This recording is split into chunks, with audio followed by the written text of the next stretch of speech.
요령기를 하셔서 우리에게 주신 하나님의 말씀, 오늘 말씀은 에베소서 6장 5절에서 9절까지의 말씀입니다. 우리에게 주신 하나님의 말씀을 교독하시겠습니다. 에베소서 6장 5절에서 9절. 제가 먼저 읽습니다. 종으로 있는 이 여러분, 두려움과 떨림과 성실한 마음으로 육신의 주인에게 순종하십시오. 그리스도께 하듯이 해야 합니다.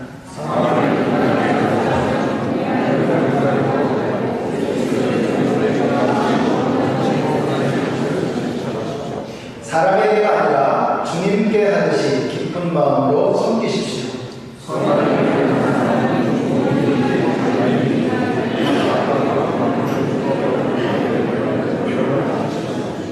함께 읽습니다. 주님께는 여러분, 그들에게 기도하고 상대하고 유다함을 끊어주십시오. 그들에게 주님이시오. 여러분의 주님이신 분께서 하늘에 계시다는 것과 주님께서는 사람을 차별하게 하지 않으신다는 것을 여러분은 아십시오. 아멘. 네, 경과보고를 좀 드려야 되겠죠? 제가 다리가 많이 좋아졌습니다. 그래서 이제는 더 이상 통증은 없고, 또 우리 교회 여러분들이 수고해 주시고 또 기도해 주셔서 점점 이렇게 좋아지고 있습니다. 감사를 드리고 여러분께 또 이렇게 참 불편하게 해드려서 여러 가지로 참 죄송합니다. 자, 오늘은 크리스찬과 일이라는 제목으로 하나님 말씀 증거하겠습니다. 저희가 이 에베소서를 쭉 이제 강해를 하고 있습니다. 이제 거의 막바지에 다다랐는데요. 가정에 대해서 말씀을 하고, 그 다음에 이제 이 주인과 종에 대해서 이렇게 말씀을 이제 하고 있습니다. 그 앞에서는 교회에 대해서 말씀을 했죠. 그래서 제가 이렇게 가만히 보니까 에베소서가 우리의 삶의 모든 영역을 다루는 거예요. 교회, 가정, 그리고 오늘은 직장에 대해서 이렇게 말씀을 하고 있습니다. 그래서 우리가 결국 이 세 가지 아닙니까? 직장과 또 가정과 또 교회, 이 모든 영역을 에베소서에서 다루고 있어요. 근데 가정을 말씀하시면서 뭐라 그랬죠? 성령으로 충만하여라, 이렇게 말씀했다고 제가 말씀을 전해드렸습니다. 이 직장의 문제도 결국은 성령의 충만함을 통해서 우리가 하나님이 기뻐하시는 직장 생활을 할 수 있을 것 같아요. 여러분, 일하면 어떤 생각이 드십니까? 밥 먹는 것도 일이다, 이런 얘기 종종 하시죠? 무슨 뜻이죠? 여기서 일이라고 할 때는 굉장히 수고롭고 번거로운 이런 의미를 담고 있는 것입니다. 우리가 일이라고 하면 굉장히 번거롭고 수고로운, 좀 이렇게 하고 싶지 않은 이런 일로 우리가 생각을 합니다. 이것은 비단 오늘날만의 이야기는 아닐 것입니다. 인간의 모든 역사와 문화를 통틀어서 보면 대부분 필요 악까지는 아니어도 어쨌든 가급적이면 안 하고 싶고 피하고 싶은 것, 이게 일입니다. 예를 들어서 고대 그리스에서는 이 사람들이 생각하기를 신이 인간을 왜 만들었느냐, 자기들이 해야 할 일을 떠넘기기 위해서 인간을 만들었다고 생각을 했어요. 그 사람들의 세계관이죠. 사고방식이죠. 자, 그렇기 때문에 이 노동, 일이라고 하는 것은 이거는 저주에 가까운 것이었습니다. 실제로 이 아리스토텔레스 같은 분은 인간이 정말 뜻깊은 삶을 살기 위해서는 이 실업의 상태, 일을 하지 않는 이런 상태가 필요하다라고까지 이렇게 생각을 했었습니다. 자, 그러니까 인간에게 있어서 노동이라고 하는 것은 굉장히 불편하고 또 부담스럽고 거추장스러운 그런 것이었습니다. 이것이 바로 이제 세상의 생각이죠. 그런데 성경은 우리에게 혁명적으로 다른 것을 말씀합니다. 성경에서의 일은 세상 사람들이 생각하는 것과는 전혀 다릅니다. 성경은 일을 축복이라고 말씀합니다. 그래서 성경은 입을 떼자마자 일에 관해서 이야기하기 시작하면서 하나님을 일하시는 하나님으로 묘사합니다. 그래서 6일 동안을 일하시고 일곱째 날 하나님께서 쉬십니다. 자, 그것은 창조 사역을 일로 표현하신 것입니다. 또 하나님은 일하실 뿐만 아니라 그 일을 통해서 기쁨을 누리십니다. 그 일을 인조이 하십니다. 그래서 뭐라고 하세요? 하나님이 손수 만드신 것을 보시니 보시기에 심히 좋았더라, 이렇게 말씀하고 있습니다. 자, 일하시고 나서 참 좋아하시는, 즐거워하시는 그 하나님이 보이세요? 이런 하나님이시기 때문에 그 하나님께서 창조하신 인간 또한 일하는 존재로 만드셨습니다. 우리 같이 한번 읽어보실까요? 창세기 1장 28절. 창세기 1장 28절 같이 읽습니다. 시작. 하나님이 그들에게 복을 베푸셨다. 하나님이 그들에게 말씀하시기를 생육하고 번성하여 땅에 충만하여라. 땅을 정복하여라. 바다의 고기와 공중의 새와 땅 위에서 살아 움직이는 모든 생물을 다스려라 하셨다. 자, 여러분, 이 말씀은 계속 비춰주시고요. 자, 이 말씀은 두 가지의 의미로 해석할 수 있습니다. 자, 하나님께서 인간을 창조하시고 난 다음에 그들에게 복을 베푸셨다. 그 다음에 나오는 말씀, 생육하라, 번성하라, 땅에 충만하라, 땅을 정복하라, 다스려라. 무엇입니까? 일하는 것입니다. 일하는 것. 자, 그러니까 두 가지로 이해할 수 있는, 첫째는 하나님께서 인간을 지으시고 일을 시키기 전에 뭐 하셨다는 거예요? 복을 주셨다는 거예요. 복을. 그런데 정말 이게 정말 중요합니다. 여러분, 일하기 전에 하나님의 은혜를 먼저 누리셔야 합니다. 그래서 우리 교회에서는요, 예배 드리지 않으면 일하지 말라 그래요. 우리가 오버플로잉 해야지 오버워킹 하면 안 된다라는 말씀 제가 종종 드리죠. 정말 그렇습니다. 하나님께서 우리에게 베풀어 주시는 그 은혜를 오버플로잉, 넘치도록 그것을 누리게 될 때 우리는 비로소 주님의 일을 감당할 수 있는 거예요. 제가 교회를 처음 시작을 했을 때 몇 명 되지도 않았는데요, 1부 예배를 또 2부 예배와 함께 이렇게 같이 드렸어요. 1부 예배, 2부 예배를 뒀습니다. 왜냐하면 예배를 드리는데 뭐 애기들 봐주거나 뭐 다른 일 하시느라고 예배를 못 드리시는 분들이 계시는 거예요. 절대로 안 될 일이거든요. 우리가 예배를 드리는 것이 우선입니다. 오버플로잉 해야 그 다음에 주님을 위해서 일할 수 있는 거예요. 그래서 하나님께서는 일을 시키기 전에 복을 주셨다라고 이렇게 말씀하고 있는 것입니다. 자, 그런데 제가 이번에 이 일에 대해서 묵상을 하면서 이 말씀을 다시 한번 이렇게 좀 깊이 묵상을 해봤어요. 이게 무슨 의미일까? 좀 더 깊이 들어간다면 이렇게 이해할 수 있을 것입니다. 하나님께서 복을 베푸셨다 그러면서 일을 시키신 거예요. 다시 말하면 무엇이겠습니까? 하나님께서 저와 여러분에게 복을 베풀어 주시는 방법이 뭐냐? 땅을 정복하고 다스리고 생육하고 번성하고 하는 이 모든 일들을 통해서 우리에게 복을 주셨다는 거예요. 그러므로 하나님께서는요, 우리 하나님은 선하신 분 아니십니까? 그 선하신 분이 하시는 일이라면 그것은 다 선한 것입니다. 하나님이 일하시는 하나님이셨어요. 그렇다면 일이라고 하는 것이 결단코 악한 것일 수 없습니다. 단순한 필요악일 수 없어요.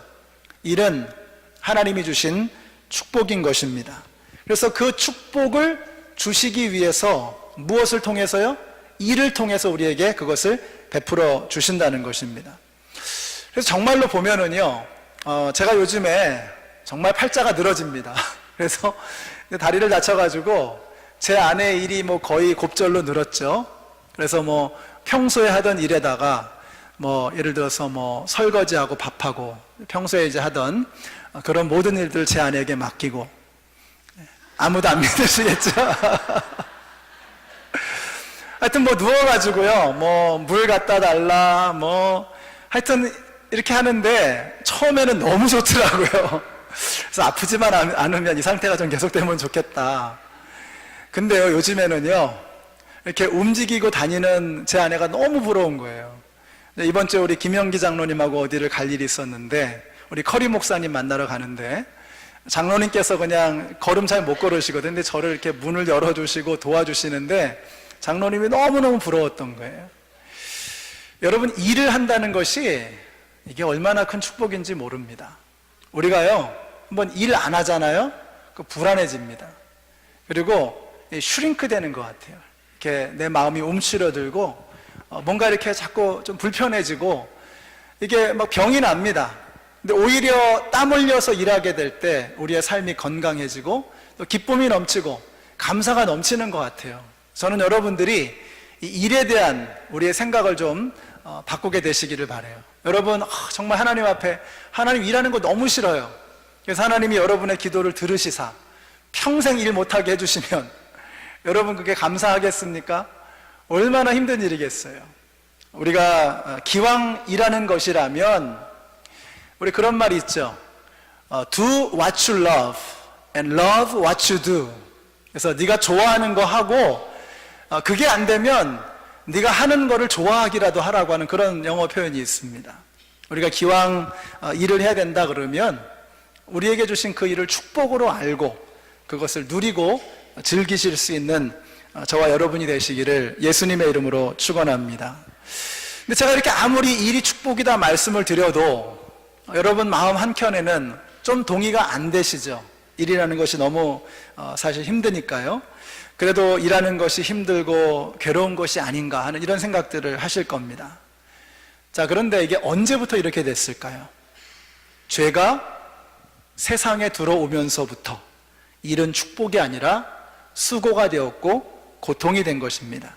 근데 여러분, 우리가 크리스천이 되었다는 것이 무엇입니까? 그리스도인이 되었다는 것이 뭐예요? 예수님께서 우리의 삶에 들어오셨다는 거잖아요. 여러분, 예수 그리스도는 죄의 권세, 사망의 권세를 무너뜨리신 것을 믿으시기 바랍니다. 그렇다면 우리가 그 예수님을 영접했다면 우리의 삶의 깊은 곳으로부터 변화가 일어나기 시작해야 되는 거예요. 그 가운데 하나가 일에 대한 개념, 죄가 인간 가운데 들어왔기 때문에 일이 수고롭고 고통스러운 일이 되었다면 우리 안에 예수 그리스도께서 들어오실 때 일에 대한 우리의 생각, 우리의 느낌, 우리의 태도도 달라져야만 하는 것입니다. 그리스도인들이 일을 대하는 태도는 세상 사람들과는 반드시 달라야만 하는 것입니다. 이것이 바로 오늘 말씀의 주제입니다. 오늘 말씀을 보면 종이 나옵니다. 종. 사실은 종이 아니고 노예라고 번역하는 게 맞습니다. 로마 당시의 노예는 하나의 물건이었습니다. 소유권도 없고 어떤 결정권도 없고요. 자기 스스로의 생명을 어떤 지킬 수 있는 생존권도 가지고 있지 못했습니다. 그래서 노예는 사람이 아니고 일종의 말을 할 줄 아는 농기구 정도에 지나지 않았습니다. 여러분이 셀폰을 쓰다가 물에 푹 잠궜어요. 망가졌죠? 그러면 여러분 쓰레기통에 버릴 겁니다. 셀폰 다 망가진 셀폰을 쓰레기통에 버릴 때 죄책감 느끼시는 분 계세요? 어느 누구도 망가진 기계를 버리면서 죄책감을 느끼지 않습니다. 로마 사람들이 노예를 대하는 태도가 바로 그랬다는 거예요. 어떻게 하다가 잘못돼서 노예가 병이 들거나 다치면 그냥 쓸모없어졌기 때문에 아무런 죄책감도 받지 않고 버릴 수 있는 그것이 바로 노예의 위치였습니다. 자, 그런데 교회만큼은 그들을 다르게 대하는 거예요. 오늘 본문의 마지막 절 한번 보세요. 9절 보시면 9절의 끝에 보세요. 이렇게 말씀해요. 주님께서는 사람을 차별하여 대하지 않으신다는 것을 여러분은 아십시오. 이렇게 말씀해요. 여러분, 이거야말로 정말 revolutionary, 혁명적인 말씀입니다. 혁명적인 발상이에요.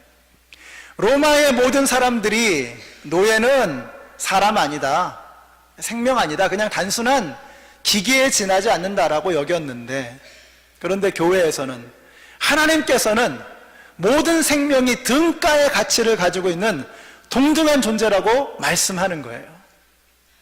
수많은 사람들이 교회로 몰려들었습니다. 그 가운데는 어마어마하게 많은 노예들이 있었습니다. 당시 로마 제국에 6천만 명의 노예들이 있었어요. 엄청나게 많은 노예들이 있었습니다. 전쟁의 포로로 잡혀오거나 채무를 다 이행하지 못했을 때 그들은 노예가 될 수밖에 없었습니다. 그 많은 노예들이 교회로 몰려든 거예요. 그런데 교회에 몰려든 것은 단순히 노예들만이 아니었습니다.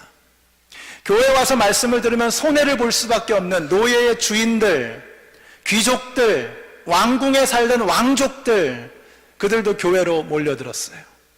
교회 안에 세상이, 인간 사회가 규정할 수 없는 생명의 능력이 있다고 하는 것을 그들이 발견했기 때문입니다. 여러분, 교회는 그런 것입니다. 저는 우리 연합장로교회가 그런 교회가 되었으면 좋겠습니다. 모든 생명은 등가의 가치를 가지고 있는 하나님 앞에 동등한 존재라고 여겨질 수 있는 이런 교회가 되시기를 우리 예수님의 이름으로 축원합니다. 자, 그러면 이제 오늘 이 말씀, 어떤 분들은 이런 생각을 할 수 있어요. 오늘 말씀을 보면서 아니 그러면 우리 하나님께서 노예 제도를 인정한 거 아닙니까? 이렇게 생각하실 수도 있겠죠. 그러나 오늘 말씀은요, 노예 제도에 관한 말씀이 아닙니다. 여러분, 하나님은 이 말도 안 되는 엉터리 같은 죄악된 세상을 뒤집으시고 새하늘과 새 땅을 여실 것입니다. 그러면 그때까지 우리가 이 죄악된 세상 속에서 어떻게 살아가야 할 것이냐, 오늘 말씀은 바로 그것에 관한 말씀입니다. 첫째로 우리가 주인을 대할 때 그리스도를 섬기듯이 섬기라고 말씀하고 있습니다. 5절 보세요. 종으로 있는 이 여러분, 두려움과 떨림과 성실한 마음으로 육신의 주인에게 순종하십시오. 그리스도께 하듯이 해야 합니다. 이렇게 말씀합니다. 자, 주인이라고 하면 직장인에게는 보스, 사업체 같으면 손님, 의사라면 환자, 변호사라면 클라이언트, 가정주부라면 가족들, 우리 연주하는 우리 음악인이라고 하면은 우리 음악을 듣는 청중들이라고 볼 수 있을 것입니다. 자, 그들을 어떻게 대해야 되느냐? 그리스도를 대하듯이, 그리스도를 섬기듯이 그렇게 하라는 것입니다. 자, 그러면 어떤 일이 벌어질까요? 우리의 손님, 우리의 고객, 우리의 주인, 보스, 우리 직장의 동료들을 예수님을 대하듯이 우리가 대한다면 어떤 일이 벌어질까요? 우리가 하는 일이 결단코 하찮은 일이 되어질 수 없는 것입니다. 가정주부가 종종 이런 질문을 제가 하면 어떤 일 하세요? 그러면 집에서 놀아요 그래요. 여러분, 가정주부가 노는 것입니까? 절대로 놀면 안 돼요. 가정을 돌보는 일이 얼마나 소중한 일인데요. 여러분, 지난주에 지지난주에 우리 가정에 대해서 살펴보면서 하나님께서 가정에 소망을 두고 계신 거 보셨잖아요. 그 가정을 하우스 메이킹 하는 겁니다. 얼마나 귀한 일인데요. 우리가 집안에서 집안 식구들을 돌보는 일, 이게 하찮은 일이 아니라 정말로 소중한 일이 되어지는 거예요. 가게에서 손님을 대하는 일들이 귀한 일이 되어지고 직장의 동료들을 대하는 일이 소중한 일이 되어지는 거예요. 뿐만 아니라 여러분이 직장에서 보스나 동료나 손님이나 주위 사람들을 그리스도를 섬기듯이 섬기면요, 여러분이 진정한 주인이 되어질 겁니다. 여러분이 그들을 주인으로 대하면 여러분이 주인이 되는 거예요. 모든 사람들이 나에게 오는 거예요. 직장에서 동료들이 나에게만 오면 문제가 해결이 돼. 어떻게든 도와주려고 해. 어떻게든 그 사람을 격려해서 그 사람이 일을 성공할 수 있도록 도와주는 사람이 직장에 있다. 그 사람에게 다가가지 않겠습니까? 가게에서 최선을 다해서 정말 샌드위치를 만들고 또 다리미질을 하고, 여러분, 그 가게 되지 않겠습니까? 우리가 직장에서 우리가 대하는 이들을 예수님을 대하듯이 대한다면 여러분이 중심이 되어지고 여러분이 주인이 되어질 것입니다. 이번 주부터 한번 해보세요. 여러분의 직장 분위기가, 일터의 분위기가 분명히 달라질 것입니다. 정직하게 일하십시오. 땡땡이 치지 말고 성실하게 일해야 됩니다. 모든 이들을 소중하게 여기시고 주인처럼, 예수님처럼 그들을 떠받들어 보십시오. 그들이 여러분을 섬기기 시작할 것입니다. 이게 영적인 원리입니다. 너희 중에 으뜸이 되고자 하면 섬기는 자가 되라고 예수님이 말씀하셨어요. 예수님은 이 땅의 모든 이들을 섬기기 위해서 가장 낮은 곳으로 내려가셨을 때 그 예수님께서 모든 생명을 구원하시는 인류의 주인이 되신 것입니다. 그래서 우리 크리스찬들이 이렇게 직장 생활을 바라보는 태도를 바꿔야 됩니다. 그러면 직장 생활이 의미 있는 것이 될 것입니다. 즐거워질 것입니다. 이렇게 크리스찬은 직장에서도 빛을 발해야 하는 것입니다. 자, 두 번째로 여러분이 하는 일이 거룩한 성직임을 잊지 마시기 바랍니다. 우리 6절과 7절의 말씀 같이 한번 읽어보실까요? 6절과 7절 시작. 사람을 기쁘게 하는 자들처럼 눈가림으로 하지 말고 그리스도의 종답게 진심으로 하나님의 뜻을 실천하십시오. 사람에게가 아니라 주님께 하듯이 기쁜 마음으로 섬기십시오. 자, 직장에서 일을 하고 일터에서 일을 하는데 그것이 주님의 뜻을 실천한 것이라고 말씀하고 있습니다. 겉으로는 그렇지 않지만 결국에는 주님의 일이라는 뜻입니다. 그러니 사람에게 잘 보이려고 하지 말고 슈퍼피셜하게 이렇게 피상적으로 껍데기처럼 그렇게 일하는 것이 아니라 주님께 하듯이 기쁜 마음으로 섬기라는 것입니다.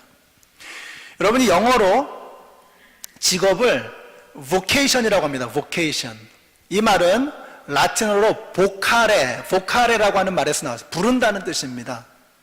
그래서 vocation 하면은요, 직업이라는 뜻도 있지만 소명이라는 뜻도 있습니다. 무슨 말일까요? 하나님께서 우리에게 주신 그 잡은 단순한 생계를 위한 것이 아니라 우리를 부르신 하나님의 부르심이라는 것입니다. 소명이라는 거예요.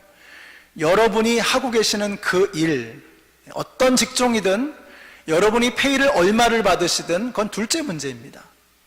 물론 중요한 일이죠. 그러나 그것보다 비교도 할 수 없을 만큼 훨씬 더 중요한 것은 그것이 바로 저와 여러분에게 주신 vocation, 소명, 우리가 감당해야 될 사명이라고 하는 것입니다. 자, 그래서 우리가 직업이라고 하는 것은 우리에게 주신 잡은 하나님의 소명이다 하는 이 생각을 잊지 말아야 되는 것입니다. 우리는 성직자라고 하면은요, 누굴 떠올리십니까? 성직자, 선교사님, 목사, 신부님, 이런 분들 생각을 하죠. 그러나 그것은 완전히 잘못된 생각입니다. 성경은 목회자만 성직자가 아니고 여러분 모두가 다 성직자라고 말씀하세요. 오직 너희는 택하신 족속이요 왕같은 제사장들이요 라고 했습니다. 같이 한번 읽어보실까요? 시작. 오직 너희는 택하신 족속이요 왕같은 제사장들이요. 이거 누가 한 말일까요? 네, 베드로 전서니까 베드로가 한 이야기입니다. 그럼 여러분, 베드로가 누굽니까? 자신의 직분이 그 어느 누구보다도 누구에게라도 꿀리지 않을 만큼 자신의 기득권을 가장 힘있게 주장할 수 있는 사람이 바로 베드로였습니다. 예수님의 수제자. 그래서 천주교에서는 베드로가 초대 교황이다 이런 이야기 하죠. 사실은 근거 없는 이야기입니다. 그러나 중요한 것은 뭐냐? 예수님에게 가장 가까이 있었던 수제자, 예수님이 가장 신뢰했던 그 수제자, 내가 너의 고백 위에다가 교회를 세우겠다고 말씀하셨던 바로 그 사람 베드로가 우리에게 하는 말이에요. 너희는 왕같은 제사장이다 라고 말씀하시는 거예요. 제사장이 바로 성직을 감당하는 사람들인 것입니다. 여러분이 바로 여러분의 그 직업을 통해서 여러분은 여러분의 성직을 감당하고 있는 것입니다. 그러니까 우리의 직업의 종류가 문제가 아닌 거예요. 아무리 소위 말하는 성직을 하고 있는 사람이라고 할지라도, 성직자라고 할지라도 그것을 자신의 욕망을 위해서 하고 있다면 그것은 결단코 성직자가 되어질 수 없는 것입니다. 그러나 여러분이 세상의 일을 하고 있다고 할지라도 몫으로 일하시는 분도 계시고 또 건축계통의 일을 하는 분들 계시고 의료 쪽에서 일하시는 분도 있고 음악을 하는 분도 있고 델리를 하시는 분들도 계시고 세탁소를 하시는 분들도 있고 미용을 하는 분들도 계십니다. 그러나 여러분이 그 자리에서 하나님의 영광을 위해서, 하나님의 나라를 이루기 위해서 주님의 영광을 바라보며 충성과 최선을 다하게 된다면 여러분은 성직을 감당하고 계시는 겁니다. 제가 종종 한번 그런 얘기를 몇 번 드린 적이 있어요. 설렁탕집 얘기했죠? 예. 설렁탕 집에서 최고의 뼈로 설렁탕 국물을 우리는데 어느 날 뼈가 잘못 배달이 된 거죠. 그래서 그 집이 그 다음날 문을 닫았어요. 왜냐하면 이분이 신조가 이겁니다. 믿음이 뭐냐면 나는 설렁탕 한 그릇을 끓여도 예수님을 대접하듯이 설렁탕을 끓입니다. 그러므로 오늘 재료가 좋지 못해서 오늘은 문 닫겠습니다. 그날 손해 많이 받겠죠. 이런 사람 망할까요? 저는 절대로 망할 거라고 생각하지 않아요. 이게 얼마나 큰 광고입니까, 여러분? 그러나 그런 의미에서가 아니라 이분은 그날 성직을 감당하신 거예요. 설렁탕을 끓이면서 성직을 감당하시는 거예요. 제가 이번 주에 그 일에 관한, 그 영성에 관한 책 중에서 일에 관한 책들을 몇 권을 읽으면서 그 뉴욕의 리디머 교회를 섬기시는 티모시 켈러라고 하는 목사님의 글을 읽으면서 은혜를 받았습니다. 거기에 이런 예화가 나와요. 1989년 2월 24일 뉴질랜드로 가는 유나이티드 에어라인 항공기에 관한 이야기입니다. 이 보잉 747 항공기가 호놀룰루 공항을 떠나서 이제 22,000피트 상공에 이르렀을 때 갑자기 화물 칸 앞쪽에 있는 그 문이 뜯겨져 나가는 사고가 일어났습니다. 그래서 안전벨트를 매지 않은 승객 중에 9명이 순식간에 공중으로 빨려 나가버렸어요. 자, 이제 그 파편이 떨어져 나가면서 그 파편에 손상을 당한 오른쪽 엔진 2개가 멈춰버렸습니다. 비상 착륙을 해야 되는데 가장 가까운 공항이 200km 정도 떨어져 있었습니다. 이때 기장 데이빗 크로닌이라고 하는 분이 38년에 걸친 그의 경험과 온갖 지혜를 마지막 한 방울까지 다 짜내면서 이제 이 일을 하는 거예요. 자, 그는 고장난 두 엔진의 추진력을 메우기 위해서 손으로 조종관을 단단히 붙잡고 발로는 수평을 유지하도록 방향타를 통제해가면서 안간힘을 썼습니다. 그러나 무엇보다도 골치 아픈 것은 속도를 정하는 일이었습니다. 너무 빨리 날아가면 이 구멍이 점점 더 커져서 동체가 망가지게 될 것입니다.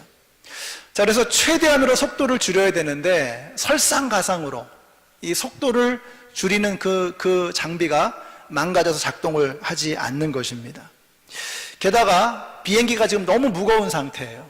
그래서 한참 멀리 가가지고 이제 날개 속에 들어있던 연료가 다 쓰여질 때쯤 되면 이제 가벼운 상태로 이제 착륙을 해야 되는 거예요. 그래서 이 보잉사에서 추천한 이 무게가 56만 파운드였는데 그 당시에 비행기의 무게가 61만 파운드였다는 겁니다. 더군다나 속도를 줄일 수가 없었기 때문에 이 착륙하는 속력이 270km 정도여야 하는데 310km로 내릴 수밖에 없는 이런 상황이었다는 거예요. 그런데 그날 이 크로닌 기장은 승무원들의 기억에 남을 만한 정말 매끄럽고 완벽한 그런 착륙으로 모든 승객들의 열렬한 환호를 받았다고 합니다. 항공 전문가들은 그날 그 착륙을 미라클이라고 불렀습니다. 기적이라고 부른 거죠. 며칠 뒤 어느 기자가 크로닌에게 물었습니다. 사고가 난 순간 무슨 생각이 들었습니까? 그는 이렇게 대답했습니다.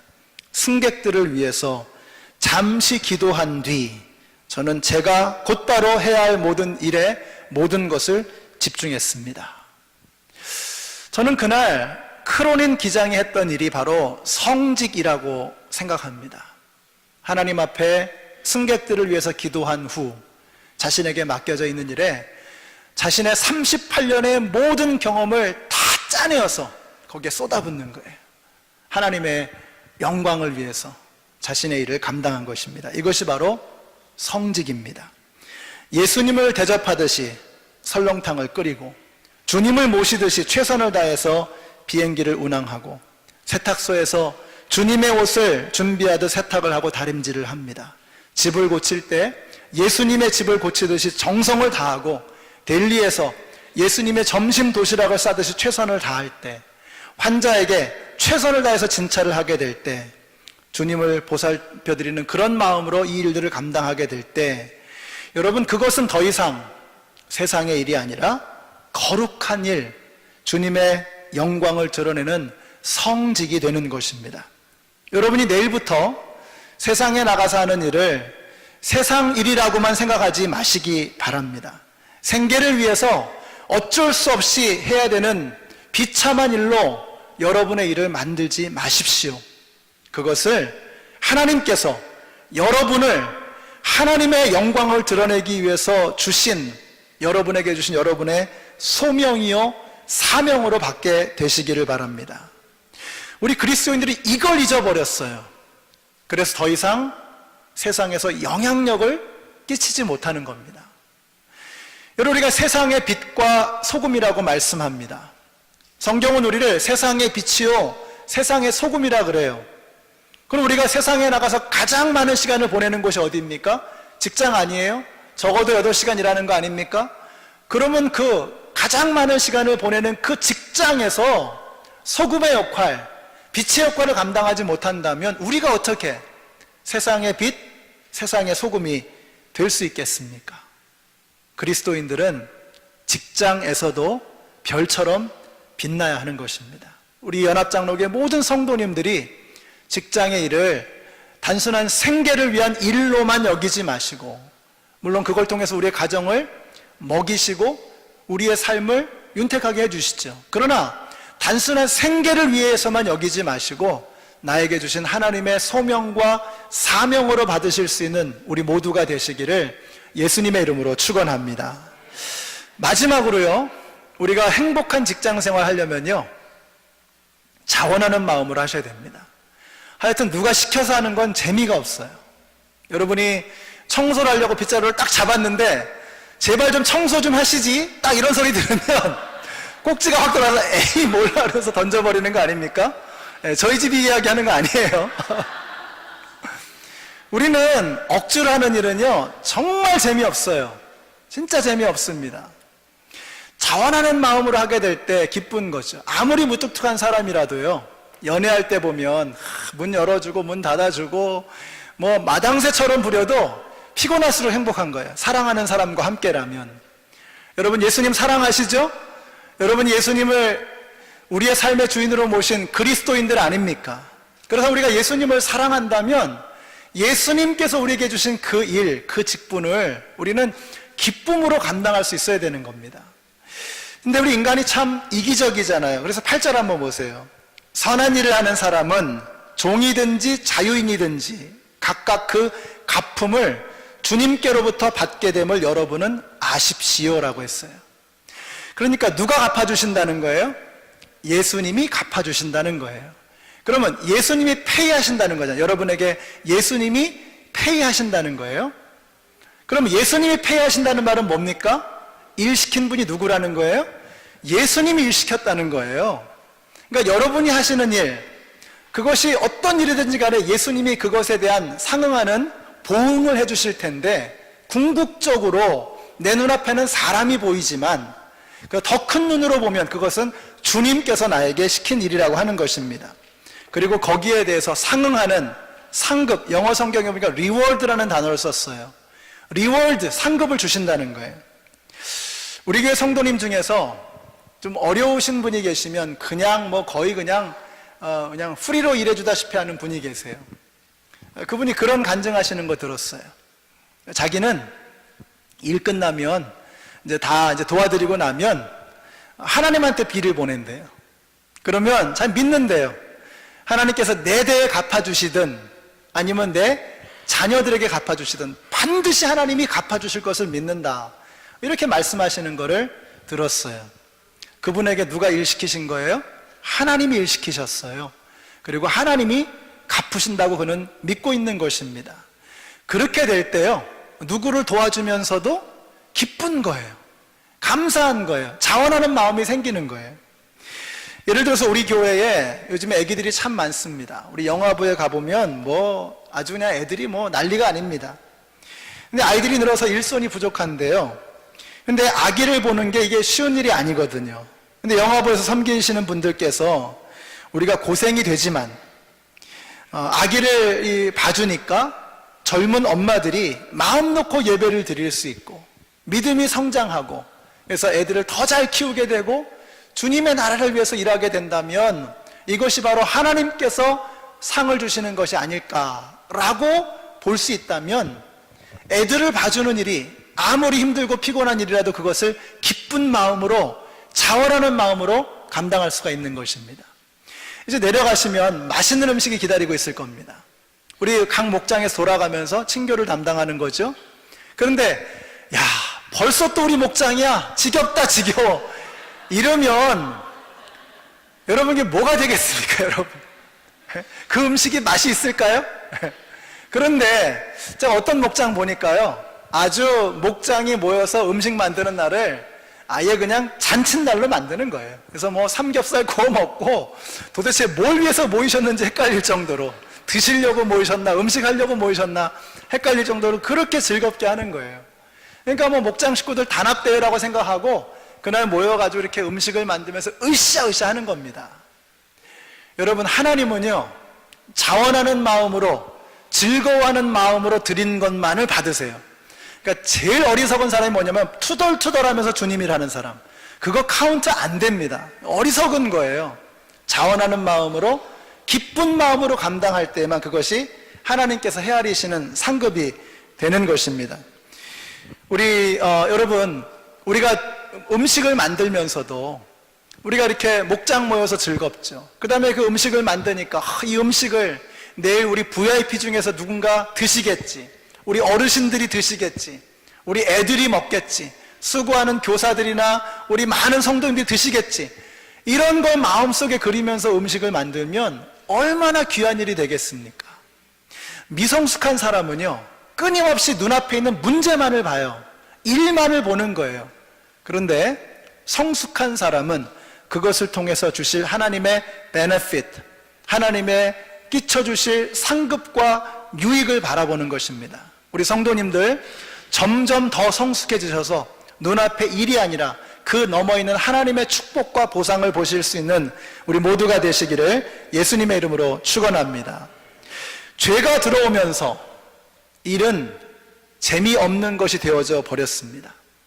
그러나 예수 그리스도의 능력으로 죄의 권세를 몰아낸 그리스도인들은 그 일의 의미를 바꿔 놓을 수 있는 것입니다. 그래서 기독교가 들어가는 것마다 세상이 바뀌는 거예요. 오늘날 우리가 이걸 잊어버리고 말았습니다. 되찾아야 해요. 회복해야 합니다. 이것은 우리의 힘으로는 감당할 수 없는 일입니다. 우리의 삶 속에 하나님이 들어오실 때 우리의 직장에서의 모든 순간순간의 움직임과 말과 행동들을 주님께서 주장하실 때 이루어질 수 있는 일입니다. 오늘이 성령 강림 주일인데요. 제자들이 언제부터 세상을 뒤집어 놓기 시작했느냐? 성령이 강림하신 그날부터 오순절날 마가의 다락방에 성령이 임하게 되었을 때 성도들은 세상에 나가서 세상을 뒤집어 버리기 시작한 것입니다. 세상을 업사이드 다운, 천하를 뒤집어 버리는 사람들이 오는구나 라고 그리스도인들을 향해서 세상 사람들은 이야기했습니다. 그것은 우리의 일터에서도 이루어져야 하는 것입니다. 이제 우리가 이 죄의 권세를 멸해버리신 예수 그리스도의 능력에 힘입어 우리의 일터를 축복의 자리로 만들고 우리에게 주신 그 일들을 우리에게 주신 사명으로, 소명으로, 성직으로 여기셔서 세상을 바꿔나가는 우리 모두가 되시기를 예수님의 이름으로 축원합니다. 기도하겠습니다.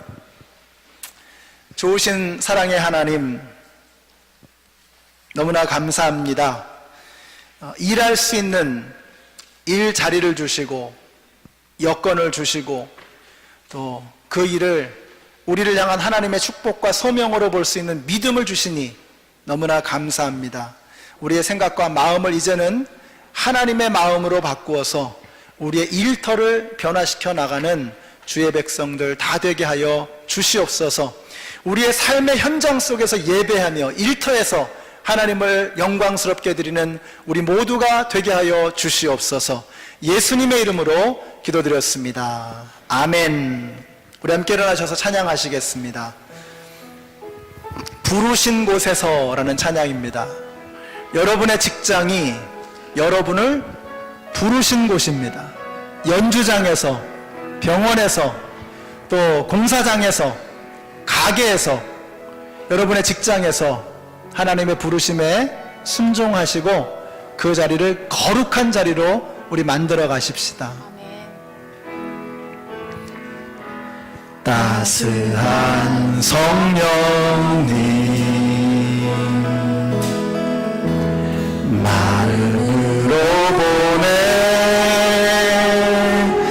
내 몸을 감싸며 주어지는 평안함, 만족함을 느끼네. 따스한 성령님, 따스한 성령님, 마음으로 보내 내 몸을 감싸며 주어지는 평안함, 만족함을 느끼네. 부르신 곳에서 예배하네. 어떤 상황에도 나는 예배하네. 부르신 곳에서 예배하네. 어떤 상황에도 나는 예배하네. 2절 하실까요? 사랑과 진리에, 사랑과 진리에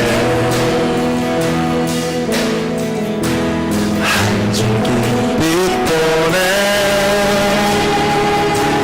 내 몸을 감싸며 주어지는 평안함,